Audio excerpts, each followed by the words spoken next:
Steven Sebastian made one mistake. One single text message sent in a moment of emotion, not intention. After watching his new boss calmly and firmly defend him in a meeting, he typed the message meant for his best friend. 7 words filled with admiration for strong leadership and confidence. But autocorrect and bad timing changed everything. The message didn't reach his friend. It landed on Ellie Reynolds' phone instead, his boss. The most powerful woman in the building. For a black single father who had survived corporate America by staying quiet, careful, and invisible, this wasn't just awkward. It felt like career suicide, or so he thought. The alarm rang at 6 a.m., just like every morning. Steven rolled out of bed before his eyes were fully open. 2 years of single parenthood had trained his body to move on autopilot. Coffee first, then Sophie. His 8-year-old daughter was already awake, sitting on her bed with tangled hair and sleepy eyes. She'd learned to wake herself up on her own, something no child should have to learn so young. "Morning, baby girl," Steven said softly, kneeling beside her. "Morning, Daddy," she replied. "Can you do my hair today?" Steven looked at her curls and felt that familiar tightness in his chest. 2 years since Lisa passed, and he still couldn't braid hair the way her mother had. He tried tutorials, practiced late at night, but his fingers never moved right. "I'll try my best," he said. 20 minutes later, her hair ended up in 2 uneven puffs. Not perfect, but functional. Sophie smiled anyway.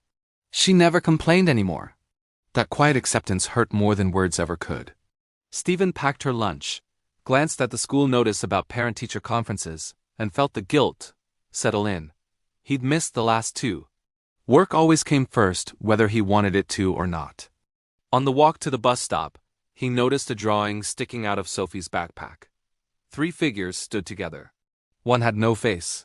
He pretended not to see it. Steven had worked at the advertising agency for 6 years. Longer than most people in his department, he was talented, consistent, dependable. And invisible. Promotions passed him by. Credit often went elsewhere. He learned not to question it too loudly. Survival required silence. That morning was different. The new creative director was holding her first official meeting. Ellie Reynolds. First woman in the role. Youngest in company history. Some admired her. Others waited for her to fail. Steven sat in the back, neutral expression, notepad ready. Present without being noticed. Then Brian Mitchell presented a campaign concept that made Steven's jaw tighten because it was his. He'd shared it weeks earlier in an email asking for feedback. Ellie didn't praise the presentation. She paused, checked her tablet, then looked up. "Mr. Sebastian," she said calmly, "you sent this concept 3 weeks ago, didn't you?" The room went silent. Brian's confidence cracked. For the first time in 6 years, someone had read Steven's email. Ellie didn't hesitate. "This is Steven's work," she said. "And he'll be leading this project." Just like that, Steven was visible. Overwhelmed, he pulled out his phone and texted his best friend, trying to explain what it felt like to finally be seen, to watch real leadership in action. But the message went to Ellie instead. He realized it instantly. His chest tightened. His palms went cold. He waited for the fallout. It didn't come. Instead, Ellie called him into her office. She didn't scold him. She didn't threaten him. She saw honesty, not manipulation. She saw a mistake, not intent. And she offered him something far more dangerous than punishment. An opportunity. The project pushed Steven harder than anything before. Late nights, pressure, expectations. For the first time, the work felt like it mattered. Then the call came from Sophie's school.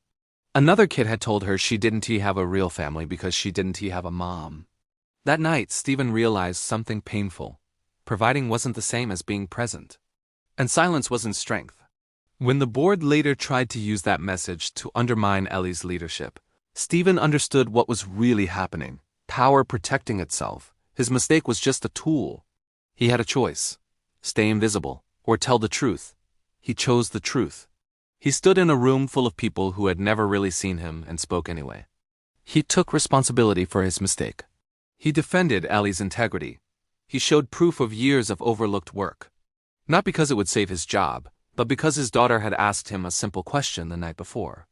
"Why don't you just tell the truth?" He didn't want her growing up watching her father be afraid. The fallout wasn't instant success. There were no dramatic promotions or applause. But something more meaningful changed. People listened. Credit shifted. Silence broke. Ellie stayed. Systems began to crack.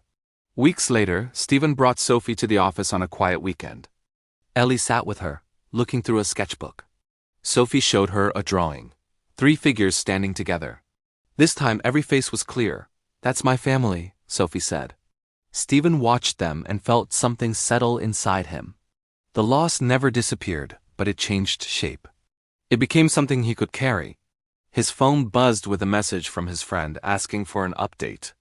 Stephen smiled and typed back calmly, carefully this time, knowing exactly where it was going.